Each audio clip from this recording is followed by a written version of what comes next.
நண்பர்கள் அனைவரையும் Jagadish audio book YouTube சேனலுக்கு அன்புடன் வரவேற்கின்றோம். குற்றப் பரம்பரை பாகம் 49. நடுக்காட்டு சந்தையை தீ வைத்து கொளுத்திய பிறகு இதுநாள் வரை பெருநாளிக்குள் நுழையாத கொம்பூதிக்காரர்கள் இன்று நுழைய போகிறார்கள். இன்றைக்குத்தான் பெருநாளி எருதுகட்டு, புதன்கிழமை 7ஆம் திருவிழா. ஒயிலாட்டம், மயிலாட்டம், கரகாட்டம் என்று 6 நாளும் ஊரு கோலாகலப்பட்டு கிடக்கிறது. கோயில் கிடா வெட்டு இன்றைக்குத்தான் அதிகாலையிலேயே ஆத்தாளுக்கு பொங்கல் வைத்து இறக்கியதும் கிடாய் வெட்டு ஆரம்பிக்கும். வீட்டுக்கு ஒரு கிடாய் வெட்டப்படும். ஊருக்குள்ளே கறி திங்காத ஆளுகளும் உண்டு. ஆனாலும் கிடாய் வெட்டை பார்க்கிறது ஊர் சனத்துக்கு ஒரு வேடிக்கை. காவல்கார திருமால் தான் கிடாய் வெட்டுவார். முழு நீள கையறிவாளுக்கு என்னதான் பக்குவம் பண்ணுவாரோ தகதகன்னு பளபளக்கும். கிடாய் கொம்புகளில் பூவை சுற்றி ஒரு குடம் மஞ்சள் தண்ணீரை உடம்பு நனைய ஊற்றிவிட்டதும் கிடாய் சிலிர்த்து ஒரு குலுக்கு குலுக்கும். நிற்கிற வாகு பார்த்து ஒரே வெட்டு. தலை தனியா ஓடும். ஒரு கிடாய்க்கு ஒரு வெட்டுதான், மறுவெட்டு கிடையாது. குடம் குடமாக மஞ்சள் தண்ணீரை ஊற்றியும் கிடாய் உடம்பை குலுக்கலேன்னா அது தெய்வ குத்தம். அந்த கிடாய்க்கார குடும்பமே கைகூப்பி கண்ணீர் விட்டு ஆத்தாளுக்கு முன்னாலே அழுது புலம்பும். கிடாய் வெட்டு முடிந்ததும் சிதறு தேங்காய் உடைப்பு. மூட்டை மூட்டையாக பெட்டி பெட்டியாக சூறை தேங்காய் நேர்த்திக்கடன். பெருத்த ஆலமரத்தூரில் கிளைகளிலும் 8 திக்கிலிருந்தும் வீசி அடிப்பட்டும் உடைவிடாமல் பறந்து வருகிற முழு தேங்காய்கள் பல மண்டைகளை பதம் பார்க்கும். தேங்காய் தண்ணியிலே ஆலமரமே குளித்து நிற்கும். இந்த வருஷம் ஆவணி பிறக்கவும் நல்ல மழை. கண்மாய்க்குள் இருக்கிற நிறைகுல வள்ளியம்மன் கோயிலை சுற்றி தண்ணீர் நிற்குது. கண்மாய் பெருகி போனதாலே பொண்ணு பிள்ளைகள் தண்ணிக்குள்ளே இறங்க முடியாது. கழுத்தளவு தண்ணி. மேற்கே வெகு தூரம் நடந்து கரையேறிதான் ஊருக்குள்ளே போகணும். கொட்டு மேளங்கள் முன்னே போக பொங்கல் பானைகளை தலையிலே சுமந்து பெண்கள் நெடுவரிசையில் நடந்து வருகிற அழகை கரையிலிருந்து பார்க்கிற கண்ணுக்குள்ளே சினைப்பாம்பு நெளியும். வெட்டுப்பட்ட கிடாய்களோடு இளவட்டங்கள் கழுத்தளவு தண்ணீருக்குள்ளே ஊரை பார்த்து இறங்கி விடுவார்கள். ஒரு கையிலே கிடாய் தலை, மறுகை தாங்களில் தலையில்லாத கோயில் கிடாய். ஒரு கிடாய்க்கு 2 இளவட்டங்கள். 100-200 கிடாய்களும் வரிசை கட்டி கண்மாய் தண்ணியிலே மிதந்து வரும். கரையிலிருந்து பார்த்தால் ஆத்தா கோயிலுக்கு தண்ணி மேலே நடந்து போக கருங்கல்லு பாலம் கட்டினது போல பார்க்கிற கண்ணுக்குள்ளே கருங்கோடு நீளும். நிறைந்த குமரி போல இந்த வருஷத்து முளைப்பாரி நல்லா வளர்த்தி முளைப்பாரி வளர்த்தியை வச்சு அந்தந்த வருஷத்து பலாபலனை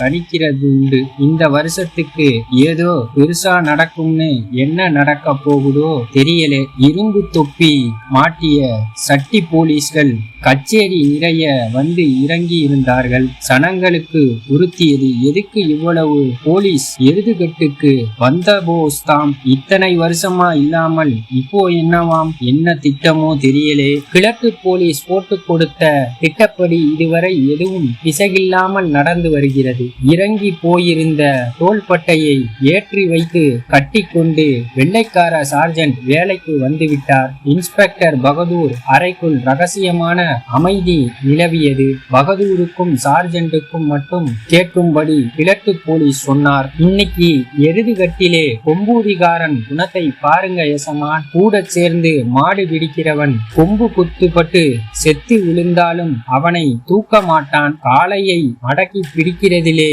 தான் குறியா இருப்பான். இவன்க மனுஷ சேர்த்தியே இல்லை எசமான். ஆனால் ஒண்ணு, கொம்பூதிக்காரன் கையிலே பிடிபடாத காளை கிடையாது. பகதூர் துரை மனசுக்குள் சிரித்து கொண்டார். இதுவரை பிடிபடாத அந்த கொம்பூதி காளையை இன்றைக்கு பிடிபட போகுது. பெருநாளி எருதுகட்டிலே மாடு பிடிக்க வர்றோம்னு வேயண்ணா சொன்னதிலே கூலாணி கிழவிக்கு சம்மதம் இல்லை. நேரம் காலம் முன்னே மாதிரி இல்லை. போலீஸ்காரன் கொம்பூதியை விடாமல் நெருங்கி வர்றான். குதிரை வெட்ட வெளியில் ஏறி போகிற பாம்பு கண்ணிலே பட்டவனை கொத்தவும் செய்யவும் கம்படி பட்டு சாகவும் செய்யும். எதிரியை நம்ம இடத்துக்கு காட்டுக்குத்தான் வர வைக்கணும், நாம போக கூடாது. காடு மலை கண்டு வந்த கூலாணி கிழவிக்கு உள்ளுக்குள்ளே உறுத்தி கொண்டே இருந்தது. மகனை பார்த்து சொன்னாள், வேயண்ணா, நீ மலர்ந்ததெல்லாம் பூன்னு நினைக்கிறே, அல்லி பூவும் இருக்குது, அரளி பூவும் இருக்குது. எல்லோருக்கும் பொதுவாக அடிக்கிற காற்றை கூட மறிச்சு நம் மூச்சை நிறுத்துறதுக்கு போலீஸ்காரன் திட்டம் போடுறான். எச்சரிக்கையா இருக்கணும். ஒரு வீரன் கையாலே வெட்டுப்பட்டு சாகலாம், ஆனால் ஒரு சதிகாரன் பறிக்கிற குழியிலே சறுக்கிவிடக் கூடாது. தாயார் சொல்லுக்கு வேயண்ணா தனி மதிப்பு கொடுப்பவர் தான். ஆனாலும் எருதுகட்டிலே மாடு பிடிச்சு கொடுக்கிறது எப்பவும் நடக்கிறது தானே. புதுசா போலீஸ்காரன் வந்திருக்கிறான், இருக்கட்டும், சாமி காரியம் நம்மாலே பெற்றிடதுன்னு இருக்கக்கூடாது. அதுக்கு மேலே வர்றது வரட்டும், எந்த வலை விழுந்தாலும் அறுத்து எறிய வேண்டியதுதான். இளவட்டங்கள் துள்ளல் போட்டு திரிந்தார்கள். உடம்பிலே இருக்கிற திமிரை எல்லாம் எருதுகட்டு காளையோடு மல்லு கட்டி தீர்த்து கொள்ள அலைந்தார்கள். இந்த வருஷம் நல்ல நல்ல காளைகள் எல்லாம் வருதாம். சேதுபதி சீமையெல்லாம் விளையாடி பிடிபடாத காளை கருமல் கிராமத்து காளை, பேரு ராமு. எருதுகட்டு காளைக்கு கூட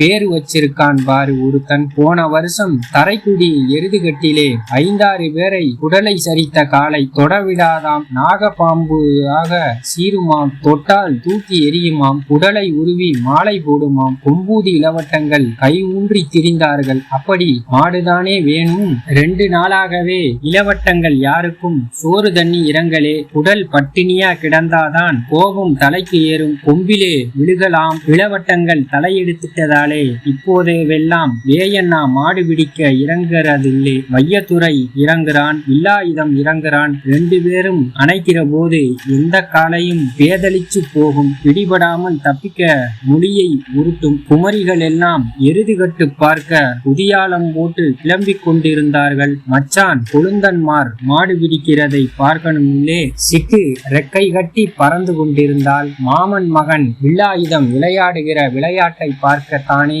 நாடே திரளுது என்கிற நினைப்பு அவளை தரையிலே கால்பாவ விடலே. மாடு பிடிக்க வில்லாயுதம் புறப்பட்டு போறதுக்கு முன்னே தனியா சிக்கினால் கழுத்தை வளைச்சு ஒரு கடி கடிக்கணும் போல இருக்குது. அந்த கூறுகட்ட கழுதை கூட்டத்துக்குள்ளேயே அலையுது. ஆளு சிக்கலையே ஆசையாக வாய் ஊறி திரிந்தாள். அங்கம்மாவுக்கு இதிலே எல்லாம் நாட்டம் இல்லை. திருவிழா பார்க்கிற சந்தோஷத்திலேயா இருக்கிறோம். வீட்டுக்குள் ஆயுதங்களை எடுத்து ஒதுக்க வைத்து கொண்டிருந்தாள். எருதுகட்டுக்கு போகிற போது ஆயுதங்கள் தேவைப்படாது. வெறுங்கையோடு போய்தான் மாடு பிடிக்கணும். கூலாணி கிழவிக்கு இருப்பு கொள்ளவில்லை. மனசு படபடத்து கொண்டே இருந்தது. பெரும்பச்சேரி பாதையிலே கொட்டு சத்தம் கேட்டது. கூப்பிட வந்துட்டாங்களே.